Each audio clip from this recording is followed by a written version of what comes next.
बहुत जन्म बिछड़े थे माधो,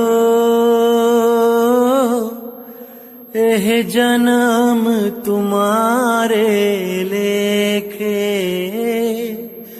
एह जन्म तुम्हारे लेखे। बहुत जन्म बिछड़े थे माधो,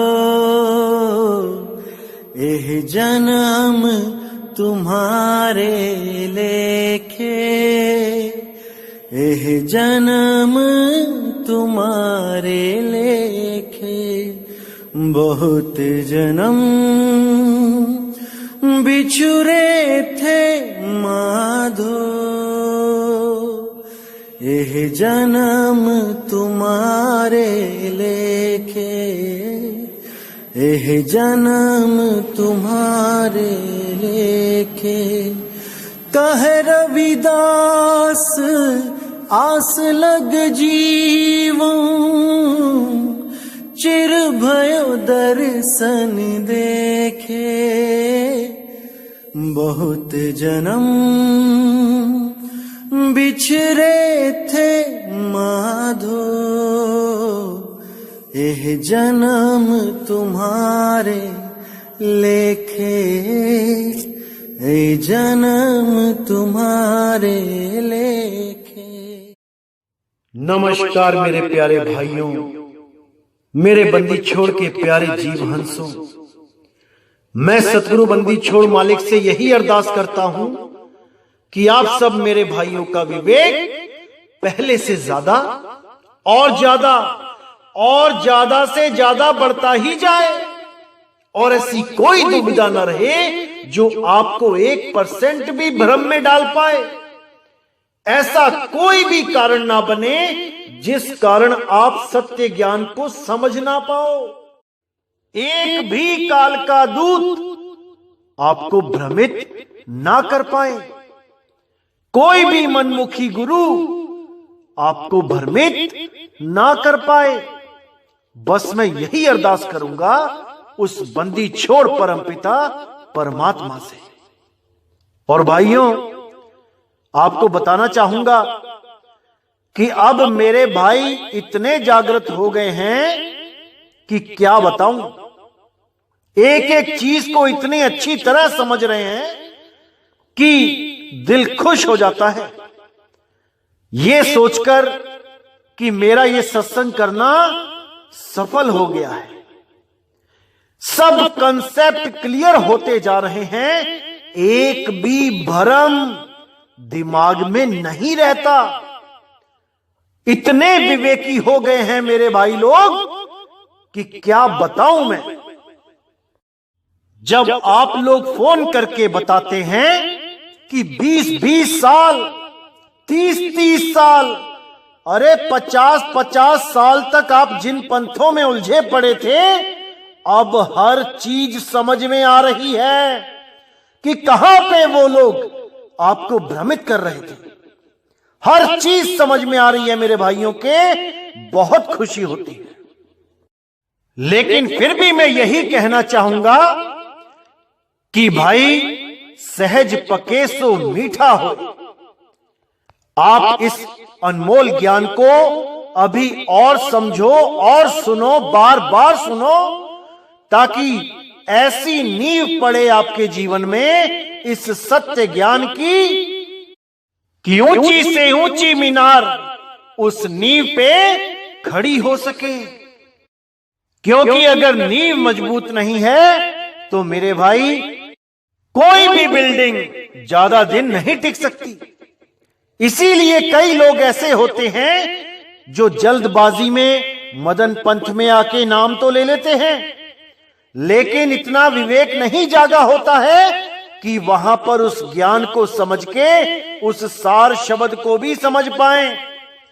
क्योंकि आदि नाम भाई कोई जपने की चीज नहीं है, आदि नाम समझने की चीज है। और आदि नाम को समझने वाले हंसों को विवेकी पुरुष कहते हैं। जो उस आदि नाम को नहीं समझ पाता वो मूर्ख कहलाता है, मूर्ख। इसीलिए साहिब ने बोला, आदि नाम हम भाख सुनाया, ये मूर्ख जीव समझ नहीं पाया। ये मूर्ख जीव नहीं समझ सकते, क्योंकि उस आदि नाम को समझने के लिए पूर्ण विवेक की जरूरत पड़ती है मेरे भाई, पूर्ण विवेक की। और बिना गुरु की दया के वो पूर्ण विवेक आ ही नहीं सकता। चाहे कितनी ही चतुराई क्यों ना करते रहो, जब तक गुरु की दया नहीं होगी वो पूर्ण विवेक नहीं आ सकता। और कई लोग तो मैं हैरान होता हूं, 20-20 साल 30-30 साल अन्य पंथों में जुड़े होते हैं, और जब हमारा ही ज्ञान सुन के अच्छी तरह समझ के जब ये समझ जाते हैं कि भाई जहां पे हम जुड़े हैं वो पूरा पंथ नहीं है, उस पंथ में पूर्ण ज्ञान नहीं है, तो उसको छोड़ तो देते हैं, लेकिन मान बढ़ाई के चलते, अहंकार के चलते मुझे ही फोन करके कहते हैं कि ये तो हमें पहले से ही पता था, ये सब ज्ञान तो हम पहले से ही जानते थे। दुख होता है उन लोगों की मानसिकता पर कि भाई पहले से जानते थे तो 20-20 साल क्या कर रहे थे वहां पे। ऐसे लोगों के मन में जो अहंकार रूपी बीज होता है वो नहीं नष्ट हो पाता। ये लोग वापस आते हैं क्योंकि मान बढ़ाई इनको वापस लेके आती है। अरे किस मान बढ़ाई में फंसे हो भाई, यहां से निकलना है। एक कैदी किस मान बढ़ाई में फंसेगा, किसके आगे महान बनने की कोशिश करेगा। यहां सारे ही कैदी हैं, यहां सारे ही कैदी हैं जिनको फांसी की सजा हो गई है, लेकिन किसी का समय पहले आता है और किसी का बाद में। अरे कैदी होके किस बात का अहंकार करते हो, एक दिन फांसी पे लटका दिए जाओगे, किसके आगे मान बढ़ाई करते हो। तो सबसे बड़ा जो दुश्मन है वो मान बढ़ाई ही है। अगर इस मान बढ़ाई को खत्म नहीं कर पाए तो किसी भी गुरु की शरण में चले जाना मेरे भाई, कभी मुक्ति नहीं हो पाएगी। अरे यहां पर तो दासों के दास बनना पड़ता है, तब जाके इस जीव का कल्याण होता है। अगर यहां पर छोटा सा भी अहंकार है तो समझ जाना कि तुम फंस चुके हो, तुम निकल नहीं सकते। तो आज का सत्संग किसी वाणी पे ना करके कुछ मेरे भाइयों ने सवाल पूछे थे, आज वो सवालों का जवाब दिया जाएगा। बहुत से भाइयों ने पूछा कि ये सूरत क्या होती है, क्योंकि मेरे भाइयों सारा खेल सूरत का ही है, सारा खेल सूरत का है। अब ये सूरत क्या होती है ये जानना बहुत जरूरी है।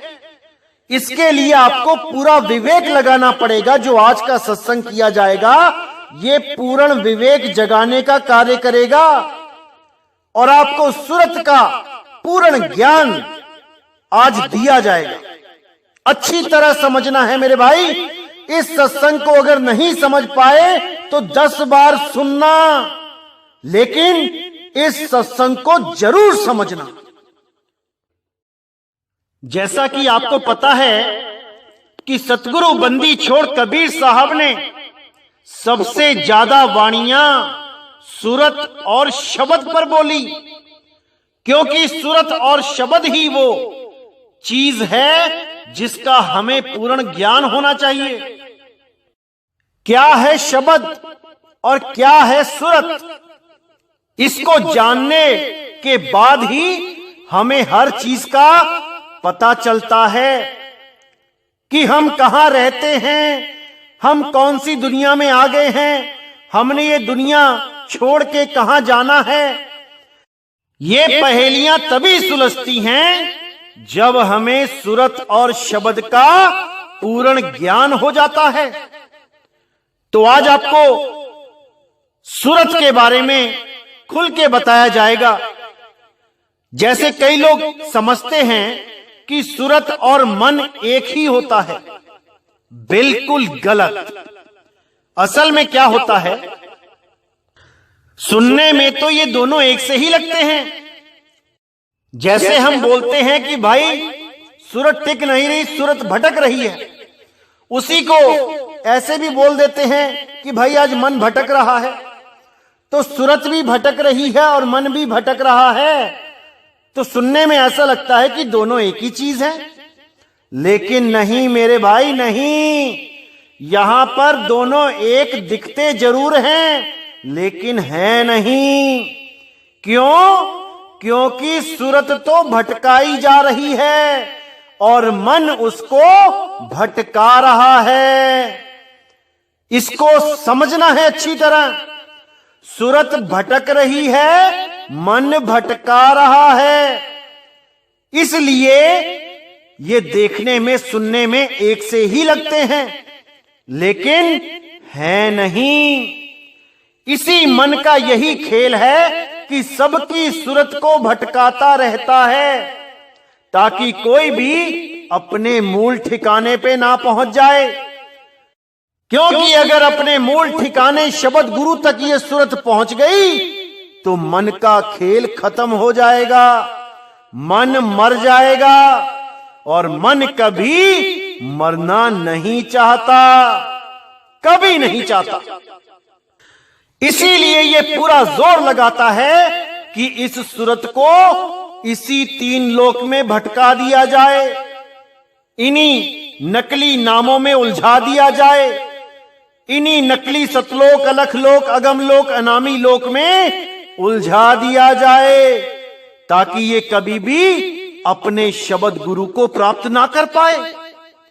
इसीलिए साहिब ने बार बार इस सूरत को बोला कि मन के मते ना चालिए, मन है पक्का दूत। इस मन के कहे बिल्कुल नहीं चलना चाहिए। कोई भी ख्याल आता है पहले उसको सोचो, समझो कि क्या ये सही है या गलत। पूरा विचार करो तभी वो कर्म करो, वरना ये आपको उलझा के अपने षड्यंत्र में कामयाब हो जाता है। आपकी सुरती को भटका के ये सफल हो जाता है और आप उस किए हुए कर्म का भोग भोगते रह जाते हो। जन्मों जन्मों तक उन कर्मों का फल आपको भोगना पड़ता है। इसलिए मेरे भाई पूरा विचार करके आगे कदम बढ़ाना चाहिए, नहीं तो जन्मों जन्म तक यहीं उलझे रह जाएंगे, कोई मुक्त नहीं हो पाएगा। तो सबसे पहले हमें मुक्ति के बारे में जानना है कि मुक्ति कहते किसे हैं। क्या इस दुनिया से चले जाना ही मुक्ति है? कुछ लोग नदियों में छलांग मार देते हैं, जहर खा लेते हैं, बिल्डिंगों से कूद जाते हैं, गोली मार लेते हैं अपने आप को। क्या वो मुक्ति है? क्या वो जन्म मरण से मुक्त हो गए? अरे नहीं भाई, नहीं। मुक्ति का असली मतलब होता है मन की कैद से मुक्त होना, इस तन रूपी पिंजड़े से सदा के लिए मुक्त होना, इसको कहते हैं मुक्ति। लेकिन मुक्त होना किसे है, इस पे विचार करना पड़ेगा। जो हमारी सूरत है, असल में ये सूरत बंधन में है। ये सूरत एक कैदी है। इस 5 तत्व, 25 प्रकृति, 3 गुण के पिंजड़े में ये कैद है। कैसे छूटेगी ये, हमने इस पे विचार करना है। कहां है इसका असली घर, हमने इस पे विचार करना है, तभी ये मुक्त हो पाएगी। अन्यथा एक शरीर को छोड़ के दूसरे शरीर में चली जाएगी, दूसरे को छोड़ के तीसरे में चली जाएगी, और ये आना जाना सदा सदा के लिए चलता ही जाएगा। इसका कभी अंत नहीं होगा। तब तक नहीं होगा जब तक आप उस स्थान को ना खोज लो जहां से ये आई थी। अगर ये उसी स्थान में चली जाए वापस जहां से ये आई थी, तो मेरे भाई ये मुक्त हो जाएगी। इसीलिए साहिब कहते हैं, कहां से आया कहां जाएगा, अरे खबर करो अपने तन की। सतगुरु मिले तो भेद बतावे और खुल जावे अंतर खिड़की, कि वो ज्ञान रूपी खिड़की खुल जाएगी जब तुम्हें कोई भेद बताने वाला सतगुरु मिल जाएगा। इस सूरत को वो शब्द लखाने वाला सदगुरु मिल जाएगा, ना कि ये 52 अक्षर जपवाने वाला गुरु चाहिए। अरे नहीं भाई नहीं, कोई ऐसा मंत्र नहीं है इस दुनिया में जो इस सूरत को आजाद करवा दे। आखिर क्यों नहीं है वो मंत्र, आज इस पे पूरा विचार करेंगे। जैसा कि आप सबको पता है कि हम जिस दुनिया में रहते हैं, ये 5 तत्वों की एक विशाल दुनिया है, और इस 5 तत्वों की दुनिया में रहने के लिए हमें भी एक 5 तत्व का शरीर दिया गया है। इस शरीर में रहते रहते रहते हम अपने असली स्वरूप को भूल चुके हैं, और हम अपने आप को ये शरीर मान के बैठ गए हैं, और अपने जीवन का 3/4 भाग हम इसी 5 तत्व के शरीर में जीते हैं, और 1/4 भाग हम कहां जीते हैं, सूक्ष्म शरीरों में। यानी कि 24 घंटे में से 18 घंटे हम इन 5 तत्वों के शरीर में रहते हैं, और लगभग 6 घंटे हम सूक्ष्म शरीरों में रहते हैं। कैसे रहते हैं? जब हम सो जाते हैं तब हम इस शरीर को छोड़ के दूसरे शरीर में चले जाते हैं, और सारी लीला उस शरीर में करते हैं। जैसे 18 घंटे में हम यहां पर धंधा करते हैं, नौकरी करते हैं, कोई काम धाम करते हैं, तो हमें लगता है कि ये दुनिया ही सच है। ये जो मैं खा रहा हूं, जो पी रहा हूं, ये सच है। जो मैंने कमा के बैंक में डाल लिया है वो सच है। उसको मैं जब मन करता है बैंक से निकाल के खर्च लेता हूं, जब मन करता है मैं उसको निकाल के देख सकता हूं, गिन सकता हूं। लेकिन जब मैं सपनों में होता हूं और उस सपने में मेरी लॉटरी भी लग जाए, तो केवल उसी रात तक मैं उस लॉटरी के पैसों का आनंद ले सकता हूं। जैसे ही सपना खुला, मैं इस शरीर में आ गया, और इस शरीर में आते ही मुझे यह आभास हुआ कि अरे मेरी तो लॉटरी लगी थी, ओहो ये तो सपने में लगी थी, काश ये सच में लग जाती, यानी इस दुनिया में लग जाती, तो हम उसको सच मान बैठते। क्योंकि इस 5 तत्व की दुनिया में हम हर चीज को छू सकते हैं, महसूस कर सकते हैं। छू तो हम सपने में भी सकते हैं, लेकिन उसको अगले सपने में प्राप्त नहीं कर सकते। वो कहानी वहीं खत्म हो जाती है 6 घंटे में। इसलिए हमें लगता है कि वो तो सपना था, झूठ था, और ये जो 18 घंटे हैं ये सत्य है। क्योंकि आज जो मैंने कार खरीदी, आज जो मैंने बाइक खरीदी, मैं अगले 10 साल तक उसको रोज यूज कर सकता हूं। अगर ऐसा होता कि आज मैंने कार खरीदी और सपने में जाने के बाद जब मैं वापस जगता तो वो कार मेरे घर पे ना मिलती। अगर मैं आज कोई बाइक खरीदता और रात में सोने के बाद वापस जब सुबह को जगता और वो बाइक यहां पे ना होती, तो मैं इस दुनिया को भी सपना मानता। लेकिन ऐसा नहीं होता है। हम जो चीज लेते हैं, खरीदते हैं, वो सालों साल उसको यूज करते हैं, इसलिए हमें ये असलियत लगती है, क्योंकि ये जड़ माया का इतना बड़ा जाल है जिसको बड़े बड़े राजा महाराजा, बड़े बड़े संत महात्मा, बड़े बड़े ऋषि मुनि नहीं समझ पाए। इस माया के जाल को वो भी नहीं समझ पाए, वो भी इस माया के द्वारा भ्रमित कर दिए गए। उनको भी समझ में नहीं आया कि ये मायावी लोक एक सपना है, ये असलियत नहीं है, ये सपना है।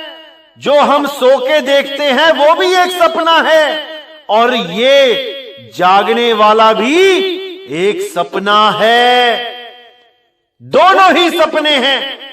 जैसे कोई शादीशुदा आदमी सपने में देखता है कि सपने में उसकी शादी तो किसी और से हो गई है, और वो उसी औरत के साथ रहता है, उन बच्चों के साथ रहता है, उसका परिवार बदल जाता है। अब वो सपने में जी रहा है। 6 घंटे की जिंदगी वो उस सपने में उस अनजान परिवार के साथ बिता के आया है, और जैसे ही वो उठता है तो वो अपनी कहानी अपनी घरवाली को भी नहीं बता पाता।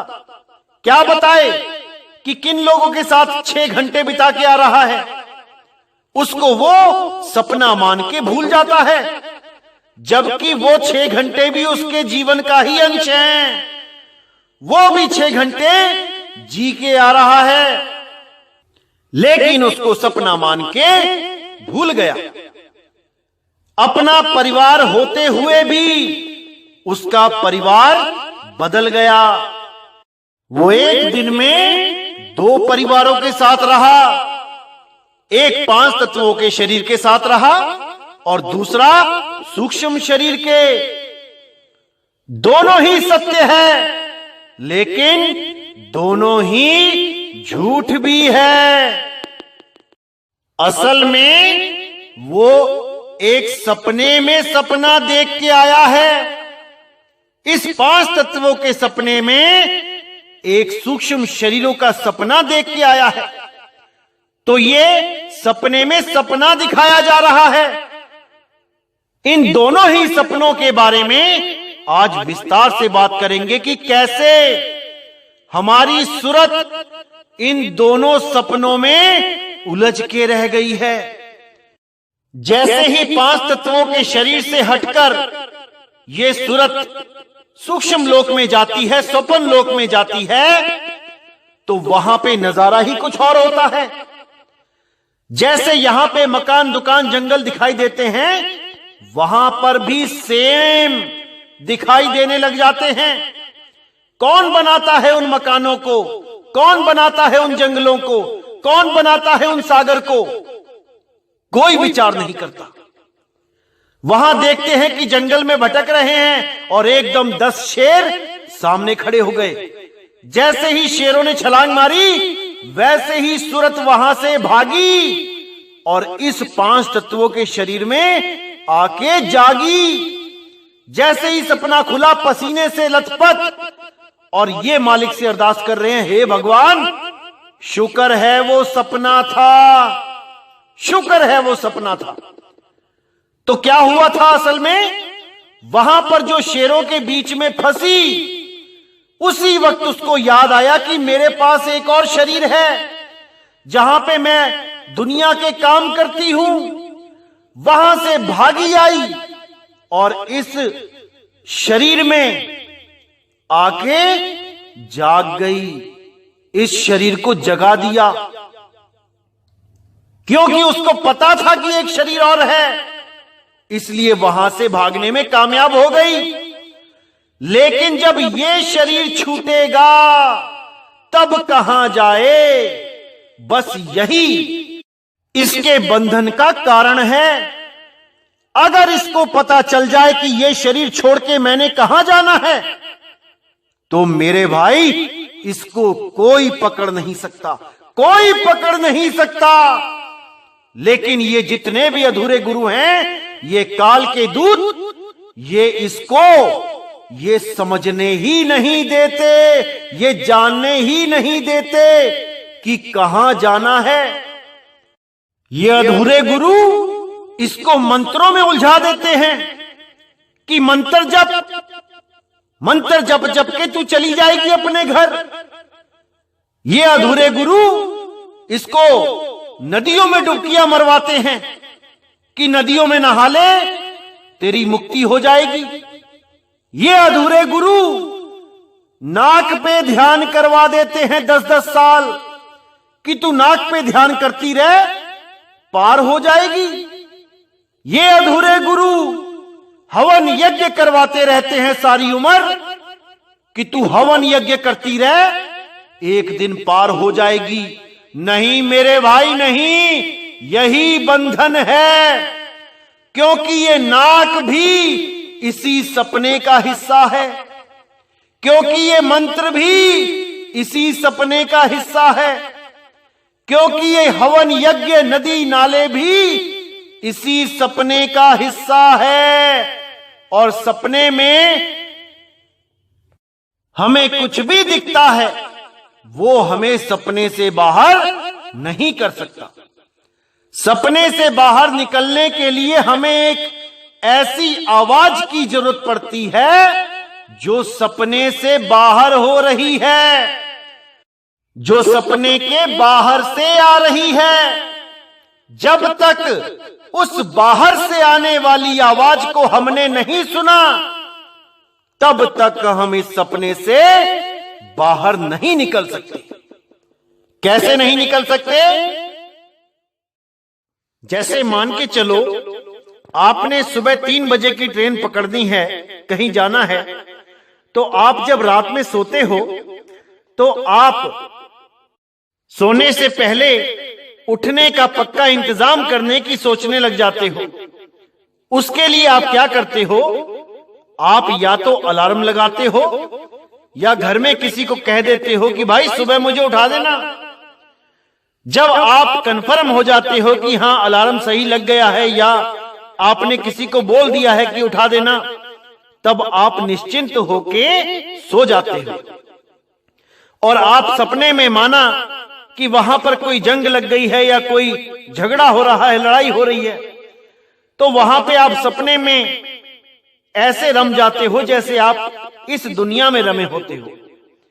तो वहां पे अगर वहां झगड़ा हो रहा है, गोलियां चल रही हैं, बम फट रहे हैं, वो तब भी आपको बाहर नहीं निकाल सकते।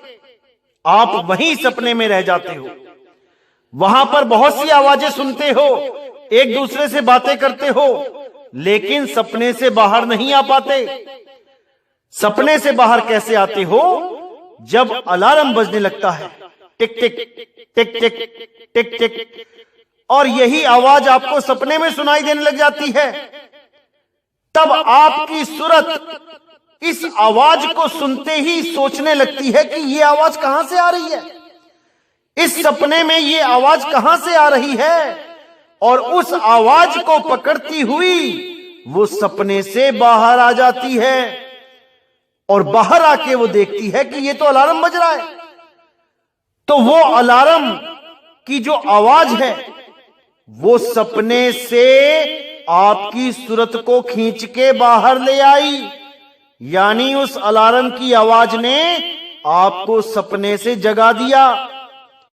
इसलिए जगा दिया क्योंकि वो सपने के बाहर से आ रही थी, वो सपने की आवाज नहीं थी। इसी तरह इस 3 लोक में, इस प्रलय नगरी में जितनी भी आवाजें हो रही हैं, चाहे वो बाहर आवाजें हो रही हैं जैसे मंदिर के घंटे या चर्च की बेल या कोई वीणा, बांसुरी, ढोलक, तबला, नगाड़े, या फिर अंदर की कोई आवाज, इस शरीर के अंदर जो 5 धुनें हैं उनकी आवाज, ये दोनों आवाजें ही सपने की हैं, क्योंकि ये शरीर भी हमें सपने में ही मिला है। ये भी एक सपना ही है, ये भी एक सपने का हिस्सा ही है।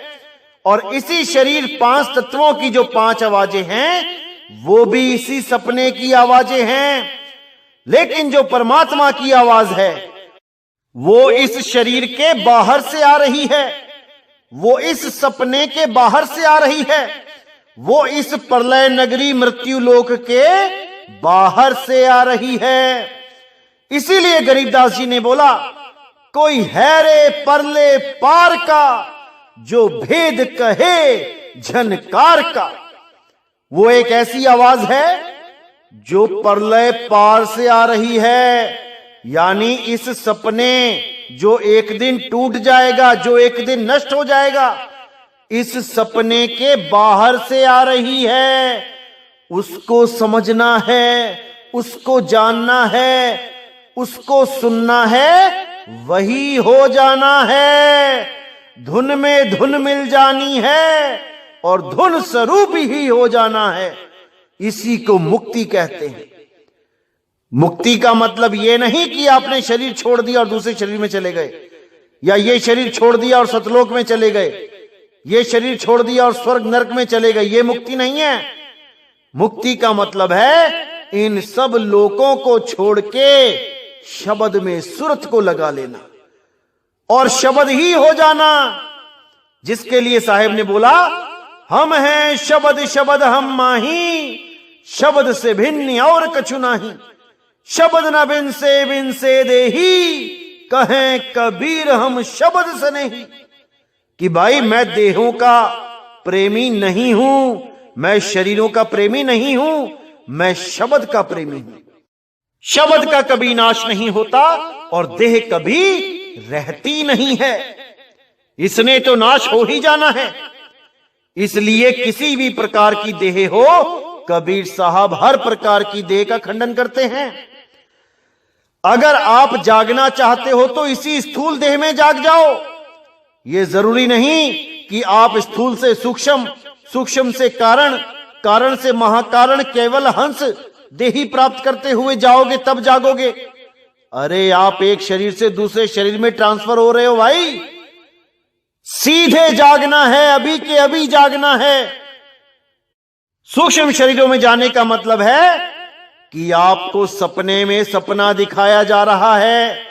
ये जितने भी अधूरे गुरु हैं, ये सब आपको सपने में सपना दिखा रहे हैं कि आंखें बंद करके बैठ जाओ, त्रिकुटी में ध्यान लगाओ, इंगला पिंगला सुषमाना में जाओ और वहां पे ज्योत स्वरूपी के दर्शन करो, गुरु के दर्शन करो। ये सब अज्ञान है भाई, अज्ञान। इससे तुम बाहर नहीं आ सकते। सपने से बाहर निकलने के लिए केवल और केवल शब्द गुरु की जरूरत पड़ती है, और वो शब्द गुरु तब मिलता है जब कोई भेदी सतगुरु आपको शब्द का भेद बता दे, तब वो मिलता है।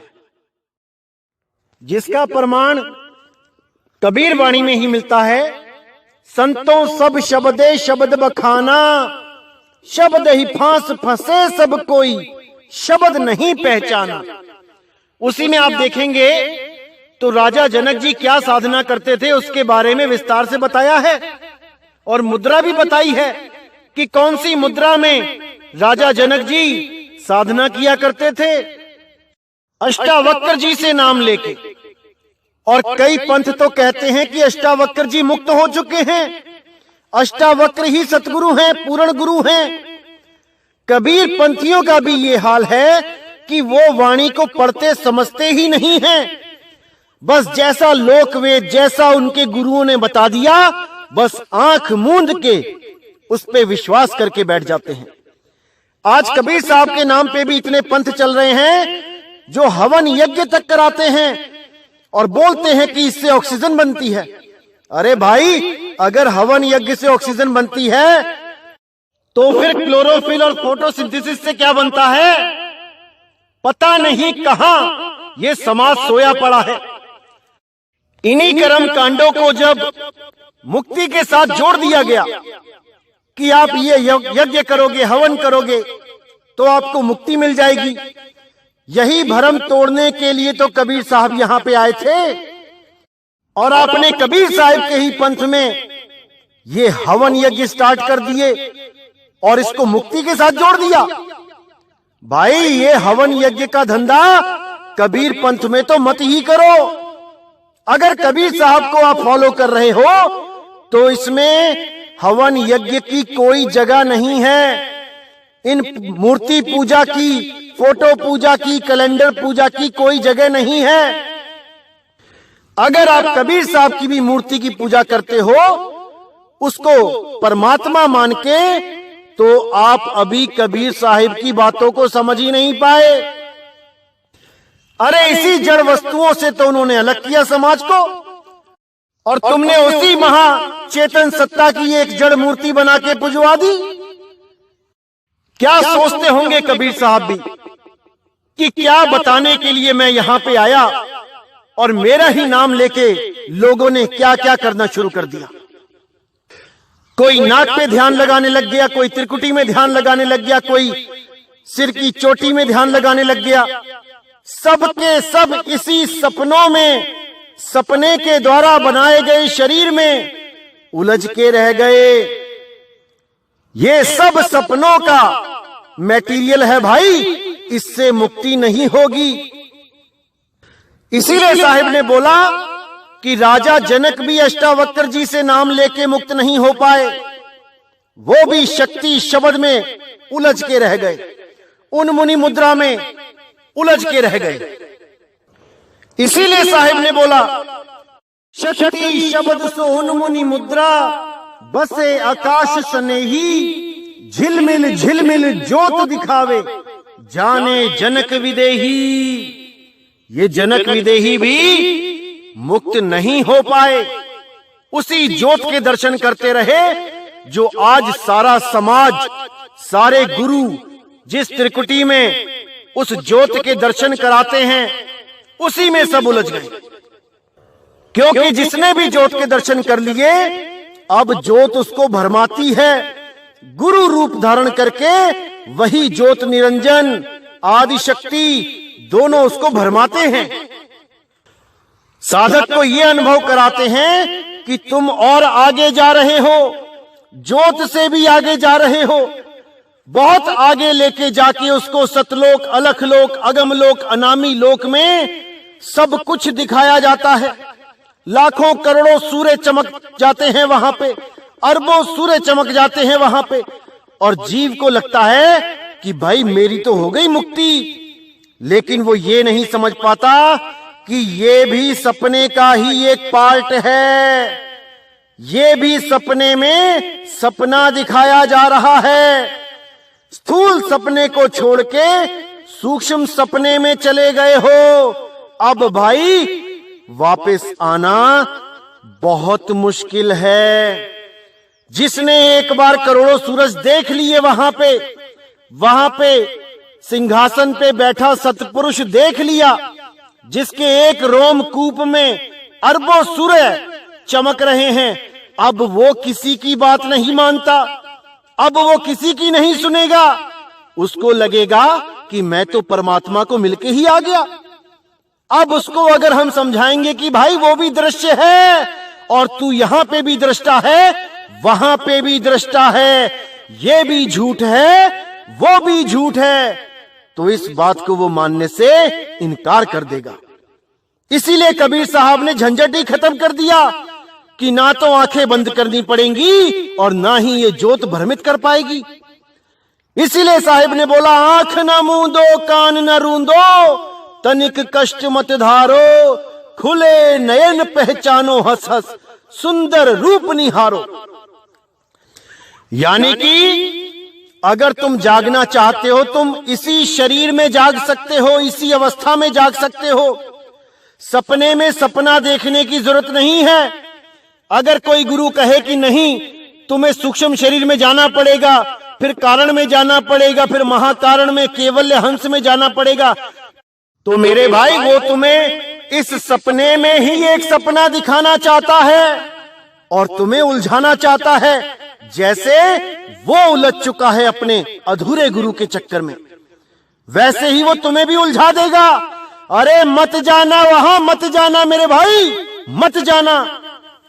जागना चाहते हो तो यहीं जागो, इसी देह में जागो, किसी और देह में जाने की जरूरत नहीं है।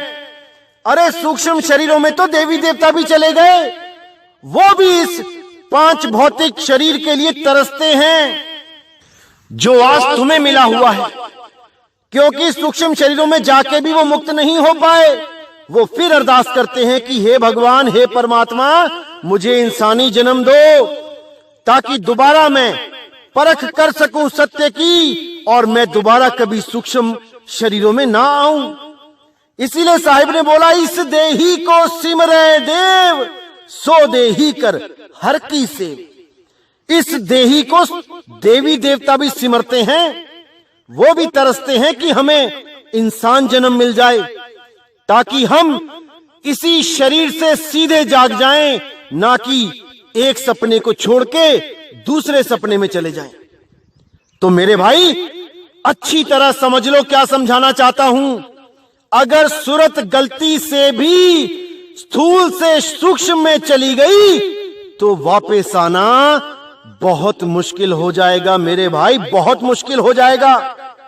समझ जाओ मेरे भाई, इसको समझ जाओ, क्योंकि सारा खेल ही सूरत का है। सूरत को जहां पे भी आनंद आता है ये वहीं को भागती है। इस मन के द्वारा जितने भी आनंद दिए जाते हैं उनको ये छोड़ नहीं पा रही। कैसे छोड़ेगी?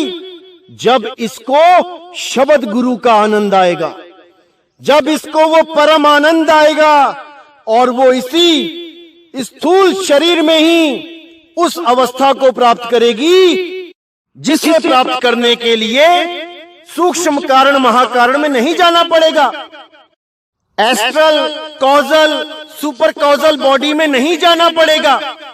अरे इसी शरीर में जागोगे, इसी शरीर में जागोगे। बस तुम्हें कोई जगाने वाला चाहिए, ऐसा गुरु चाहिए जो इस सपने से जगा दे, ना कि इस सपने में ही दूसरा सपना दिखा दे कि तुम एस्ट्रल कॉजल बॉडी में विचरण कर रहे हो। अरे वो जागना नहीं है भाई, वो जागना नहीं है।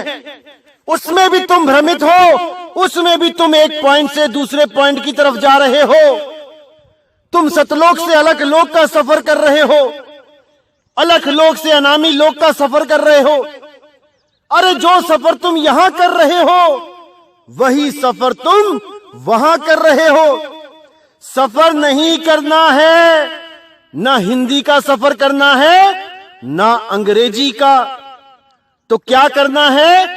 अचल अवस्था को प्राप्त करना है, अचल, यानी कि उस अवस्था को प्राप्त करना है जिस अवस्था को प्राप्त करके सूरत का भागना बंद हो जाए। अब ये कहीं ना आए ना जाए, स्थिर हो जाए अपने शब्द गुरु में। और जैसे ही वो स्थिर हो गई भाई, तुम्हारी मुक्ति हो गई।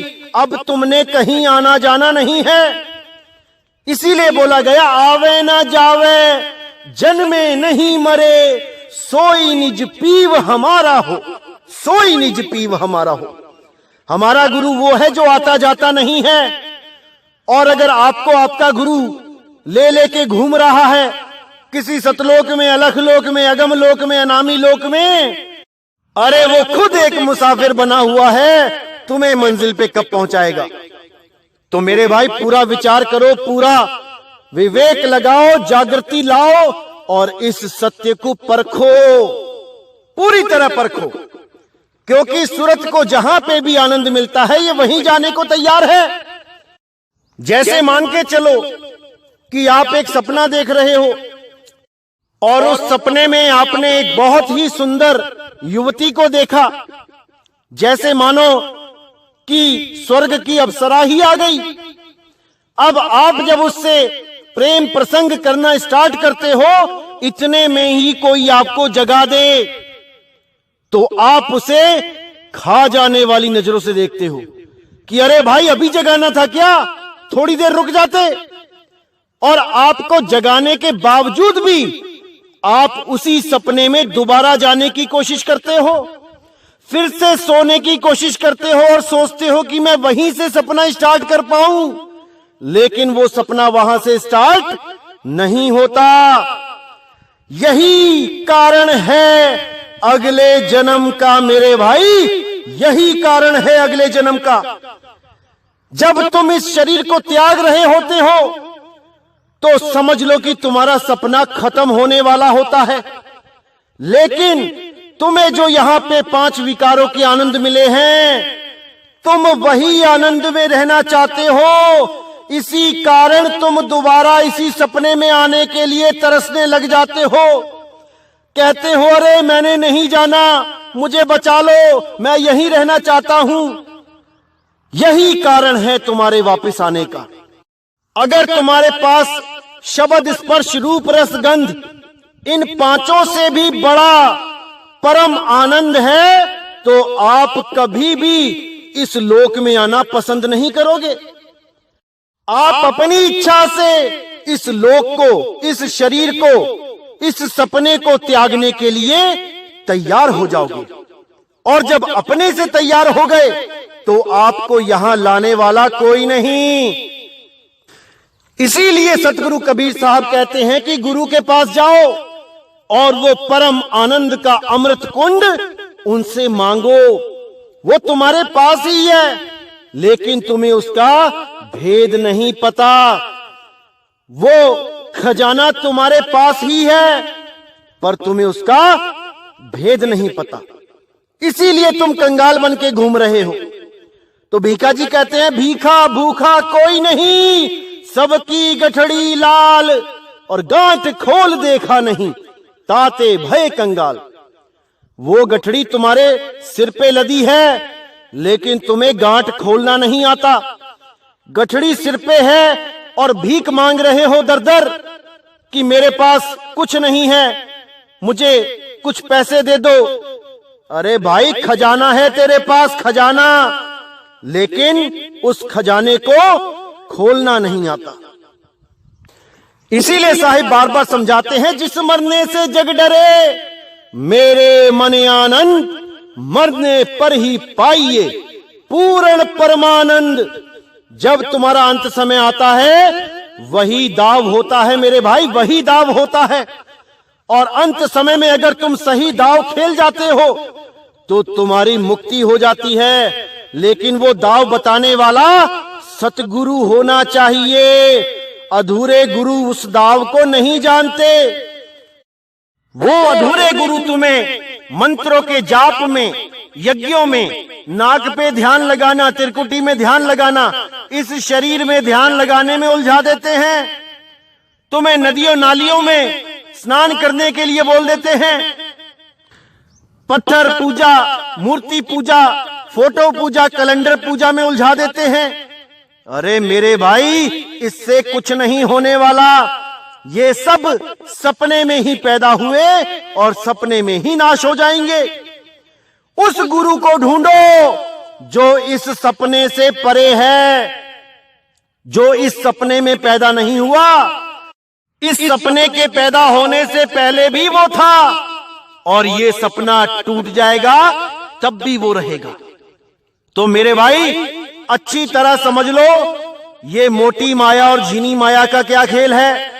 ये 5 तत्वों का जो शरीर है, ये जो 5 तत्वों की दुनिया है, ये मोटी माया है। और सूक्ष्म शरीरों का जो खेल है वो झीनी माया है, झीनी माया है। तो आपने इन दोनों माया के जाल को अच्छी तरह समझ जाना है, क्योंकि दुश्मन को समझोगे, दुश्मन को पहचानोगे, तभी जंग जीतोगे। आज सारे समाज में सब काल काल करते नहीं थकते, आओ तुम्हें काल से बचा ले, आओ तुम्हें काल से बचा ले। अरे कभी काल देखा है क्या? कैसा होता है काल? किसने देखा है काल? एक भी गुरु मेरे सामने आके खड़ा हो जाए जिसने काल को देखा है। बातें बड़ी बड़ी करेंगे लेकिन भेद नहीं जानते, भेद नहीं जानते। कोई कहता है काल के सिर पे पैर रखवा दूंगा, ओम सोहम सत्य कबीर मंत्र जपाऊंगा तो काल आएगा और सिर झुका देगा। अरे भाई, क्यों भरमाते हो दुनिया को? अरे वो काल ऐसा नहीं है कि वो तुम्हारे 3 मंत्र सुन के वो सिर झुका देगा। बड़े बड़े ऋषि मुनि पीर पैगंबर उस काल से पार नहीं पा पाए। तुम्हारे ये 52 अक्षरी 3 मंत्र उस काल को क्या झुकाएंगे? अरे इन 3 मंत्रों से किसी कुत्ते को भगा के दिखा देना, काल तो बहुत दूर की बात है। क्यों मूर्ख बनाते हो भोले समाज को? अरे भाई इन 52 अक्षरों से कुछ नहीं होने वाला, कुछ नहीं होने वाला।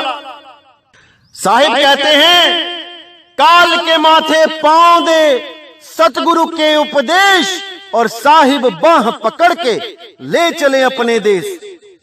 सतगुरु के उपदेश के वक्त ही काल के सिर पे पैर धरवा दिया जाता है।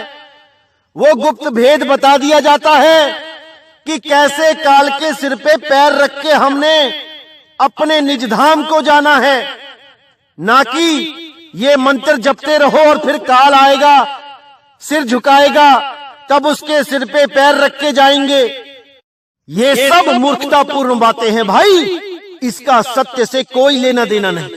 सत्य भेद तो कुछ और है, उसको कोई बिरला ही जानता है।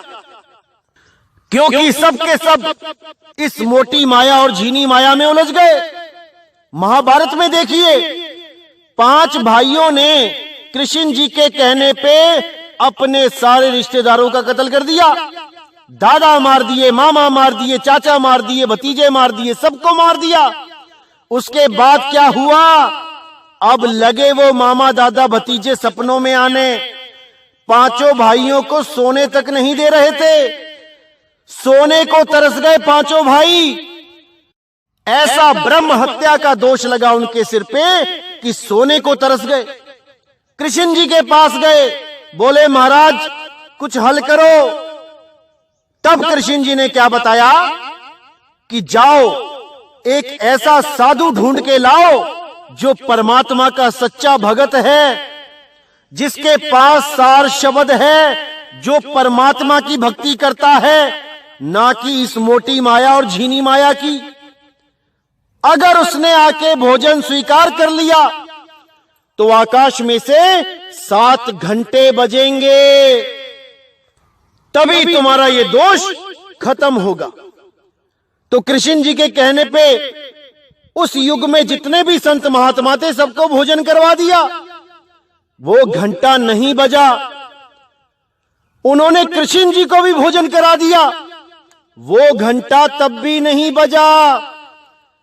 तब सब हैरान हो गए कि स्वयं परमात्मा रूप जो कृष्ण जी इस दुनिया में आए हैं, उनके भोजन ग्रहण करने के बाद भी घंटा नहीं बज रहा है।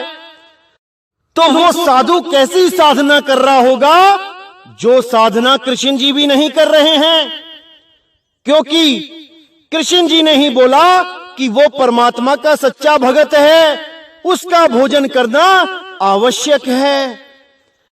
अब लगे फिर अरदास करने की, महाराज आप ही बताओ वो कौन है।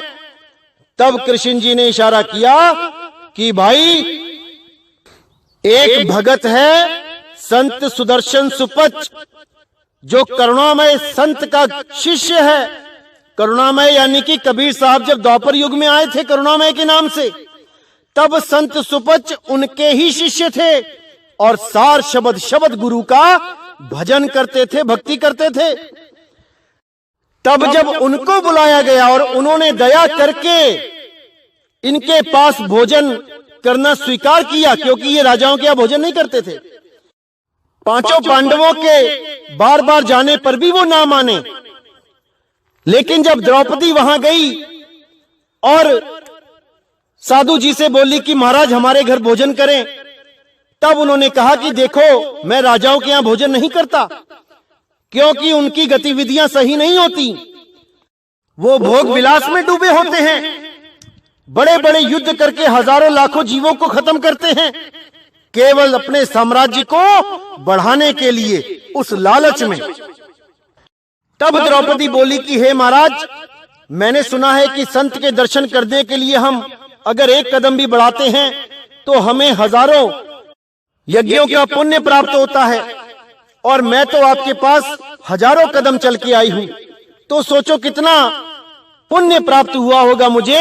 ये मेरा सारा पुण्य आप ले लें और मुझे केवल एक बार चल के भोजन स्वीकार करने का आशीर्वाद दें। द्रौपदी का भाव देखकर वो महात्मा उनके साथ चल पड़े। लेकिन जब भोजन किया तो कैसे किया? 56 प्रकार का भोग एक ही थाली में मिला लिया और ग्रहण करने लगे। द्रौपदी ने सोचा कि रहा फकीर का फकीर, अगर थोड़ा भी राजसी ठाठ बाट से अटैच होता तो आज जान पाता कि खाना कैसे खाते हैं। अलग अलग सब्जियों को अगर खाता तो कितना स्वाद आता, अलग अलग सब्जी का अलग अलग स्वाद आता, 56 प्रकार का स्वाद लेता। लेकिन इसने तो 56 भोजन को एक में ही मिला दिया। अब किसका स्वाद लेगा? ये तो बेस्वाद हो गया सब। अब इतना ही सोच रही थी, मन में विकार आ गया तो भोजन करने के बाद भी घंटा नहीं बजा। अब फिर सब एक दूसरे का मुंह देखने लगे कि ये क्या हो गया। तब कृष्ण जी ने दिव्य दृष्टि से देखा कि द्रौपदी के मन में ये क्या आ गया भाई, ये तो इसने अनर्थ ही कर दिया। तो कृष्ण जी द्रौपदी को समझाने लगे कि जाकर इस महात्मा से माफी मांगो। अगर इस महात्मा से माफी नहीं मांगी तो वही दयनीय स्थिति में रहना पड़ेगा, सोने को तरस जाओगे, सोने को। तब द्रौपदी ने देर न करते हुए उस संत के चरणों में अपना सिर रख दिया और संत ने उसको दया करके माफ कर दिया। तब जाकर वो पांचों पांडव चैन की नींद सो पाए। लेकिन मेरे भाई, पाप से मुक्त वो तब भी नहीं हो पाए। आप देखिए महाभारत का अंत, चारों भाइयों को नरक में डाल दिया गया, केवल युधिष्ठिर को ही स्वर्ग का वास हुआ। लेकिन भाइयों से प्रेम होने की वजह से युधिष्ठिर ने अपने महापुण्य समर्पित किए, तब जाके उन चारों को स्वर्ग में राज मिला। लेकिन कितनी देर के लिए? अरे भाई, फिर वापस यहीं आना पड़ेगा। फिर क्या करोगे? दोबारा महाभारत करोगे, दोबारा यही सब करोगे, दोबारा सब झंझटों में फंस जाओगे। अरे मुक्ति चाहिए, मुक्ति। अब नहीं आना बार बार मेरे भाई, नहीं आना बार बार। तो उस मुक्ति के लिए केवल शब्द गुरु ही सहाय है, बाकी सब उलझाने वाले हैं, आस लगवाने वाले हैं। तुम्हारी आस शरीरों में लगवा देंगे, तुम्हें भी शरीर बताएंगे और तुम्हारा गुरु भी शरीर घोषित कर देंगे। क्योंकि ये देही गुरु विदेही गुरु को नहीं जानते कि विदेही गुरु क्या होता है। इसीलिए साहिब ने कहा, देही नाम सब कोई ध्यावे, विदेही नाम कोई बिरला पावे। ध्यान विदेह और नाम विदेहा, 2 लख पावे मिटे संदेहा। समझ जाओ मेरे भाइयों, इसको समझ जाओ। तो मेरे भाइयों, जो भी आपको समझाया जा रहा है अच्छी तरह समझ लो, क्योंकि ये जीवन आपका है, ये जीव आपका है। अपने जीव का स्वयं कल्याण करना पड़ता है, किसी के आश्रय नहीं रहा जाता। गुरु आपको भेद बताएगा, आपको विधि बताएगा और आपने पूरे विश्वास के साथ उस भेद को समझना है और उस विधि को जानना है। कुछ काल के दूत ऐसा भी हो सकता है कि ये भेद लेके चले जाएं आश्रम से, अधूरा भेद कि कहां पे ध्यान लगाना है, और वो इसको खोल भी दें फेसबुक पे, यूट्यूब पे। तब भी आपने भ्रमित नहीं होना है मेरे भाई, क्योंकि अगर आपके पास असली नोट है और उस नोट को कोई भी ये कहने लगे कि ये नकली है, एक छोड़ो 1000 बंदे कहने लगे कि ये नकली है, उनके कहने से ये नकली नहीं हो जाता। असल में वही नहीं जान पा रहे हैं कि ये असली है कि नकली है। लेकिन आपने पूरी परख करनी है, क्योंकि कबीर साहब ने बोला है कि कलयुग में ऐसे काल के दूत आएंगे जो सत्य को असत्य बोलेंगे, आपका विश्वास कम करने के लिए, कि आपका विश्वास सत्य से टूट जाए। भले आपको सत्य ही मिला है, लेकिन आपका विश्वास ही ना बन पाए उस सत्य में, और अगर विश्वास नहीं बना तो आपकी भक्ति नहीं हो पाएगी। ये काल के दूत यही चाहते हैं। इसलिए साहिब ने बोला कि कहें कबीर सुनो भाई साधो, मैं तो हूं विश्वास में। सबसे पहले आपको पूर्ण विश्वास करना पड़ेगा। पहले परख करो, परखने के बाद दीक्षा लो, दीक्षा के बाद पूर्ण विश्वास करो, तब मुक्ति मिलेगी मेरे भाई। सत्य का अगर कोई कालदूत मजाक उड़ाता है तो उसके मजाक उड़ाने से सत्य असत्य नहीं हो जाता। सत्य तो सत्य ही रहेगा। इसलिए मेरे भाई सत्य पे विश्वास करो। इसी के साथ मैं सत्संग समाप्त करता हूं और अगला सत्संग बहुत जल्दी आएगा और आपके सारे भरम खत्म करने का काम करेगा। जो भी मेरे भाई अभी नए नए जुड़े हैं सत्संग से, मैं उनसे विनती करूंगा कि आप शुरू से देखना स्टार्ट करो। आप अगर 1 नंबर से देखना शुरू करोगे तो आपको हर चीज समझ में आने लगेगी।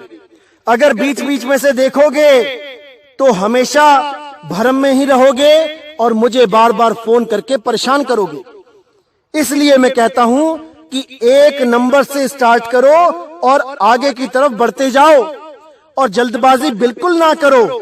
चाहे ये ज्ञान आपको 10 साल में समझ में आए, चाहे आए 20 साल में, जब तक पूरा समझ में नहीं आ गया तब तक नामदान मत लेना मेरे भाई, मत लेना, नहीं तो कल्याण नहीं हो पाएगा। तो इसी के साथ मुझे विदा करें। जय गुरु बंदी छोड़ वैराग साहिब, जय गुरु बंदी छोड़ साधु शरण साहिब, जय गुरु बंदी छोड़ बाबा मदन साहिब, बाबा नानक साहिब, बाबा गुरु अंगद देव साहिब, बाबा रविदास जी, बाबा धर्मदास जी, बाबा पलटू साहिब, भीखा साहिब, मेरे सभी संत